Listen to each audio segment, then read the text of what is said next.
நீங்கள் ஓட்டு போடுறதுக்காக ஊருக்கு போனீங்க, இப்போ மறுபடியும் ஏன் ரிட்டர்ன் ஆகுறீங்க?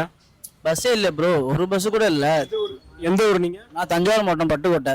சரி, இப்போ ஏன் ரிட்டர்ன் ஆகுறீங்க, என்ன ரீசன்? இல்லை, நான் மேக்ஸிமம் திருச்சி போய் தான் போவேன். திருச்சிக்கே பஸ் இல்லை, மேக்ஸிமம் மொத்தம் திருச்சிக்கே கம்மியாக பஸ் தான் விட்டாங்க. வந்தாலும் கண்டக்டர் இல்லைன்னு சொல்லிடுறாங்க. சரி, கும்பகோணம் போனால் கும்பகோணம் ஃபுல்லு லேடிஸே தொங்கிட்டு தான் போகிறாங்க, ஃபுட்பால் அடிச்சு தான் போகிறாங்க. எங்கே போக முடியுது? போக முடியல. 3 o'clock இங்கெல்லாம் போராட்டம் நடத்தணும், எல்லாம் உட்காந்துட்டோம். போலீஸ் போராட்டம் நடத்தணும். அது வீடியோ இருக்கு என்கிட்ட, எனக்கு ஆதாரம் இருக்குது.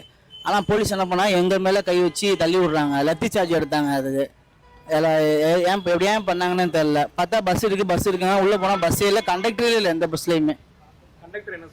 என்ன கேட்டதுக்கு இல்லைப்பா உள்ளே போய் கேளுங்கிறாங்க. ரிசர்வ் வண்டி வந்து அன்ரிசர்வ் வண்டி தான், ஆனால் ரிசர்வ்னு சொல்கிறாங்க. ரிசர்வ்னு சொல்கிறீங்க, அன்ரிசர்வ்னா இல்லை உள்ளே போய் கேளுங்கப்பான்னு சொல்கிறாங்க. கரெக்டான ஒரு ரெஸ்பான்சிபிளே கிடையாது. போலீஸ் சுத்தமாக நைட்டு ஒஸ்ட்டு. போலீஸ் பண்ணது வெரி ஒஸ்ட்டுமா. பீப்புள் மேலே கை வச்சுட்டாங்க நைட்டு. இந்த ஒரு ரீசன்னால நீங்கள் வந்து திருப்பி வீட்டுக்கு போகிறீங்க ஓட்டு போடாமல், கரெக்டாக? ஆமாம் ப்ரோ, இப்போ 3 hours 2 hours 4 hours ட்ராவல் பண்ணுறோம். இங்கேருந்து போயிடுவோம் திருவண்ணாமலை, செங்கல்பட்டு. இங்கேருந்து 13 hours 14 hours எப்படி ப்ரோ காலைல போவான்? மதுரை, தஞ்சாவூர்லாம் எப்படி போவான்னு தெரில. கன்னியாகுமரி எப்போ எப்படி போட்டு இன்னைக்கு பூத்து மூடிடும், எப்போ போய் ஓட்டு போடுவான் தெரில. ஏன் அப்படி இந்த பண்ணுறாங்கன்னு தெரியல. டிராஃபிக் போலீஸ்லாம் இருந்தாங்களா இல்லையா கிளியர் பண்ணுறதுக்கு? இருந்தாங்க சார், 6:30க்கு அப்புறம் வந்தாங்க. எல்லா பஸ் அதாவது காலையில் 6:30 காலைல 6:30க்கு அப்புறம் எல்லா பஸ்ஸும் மூவ் ஆனது.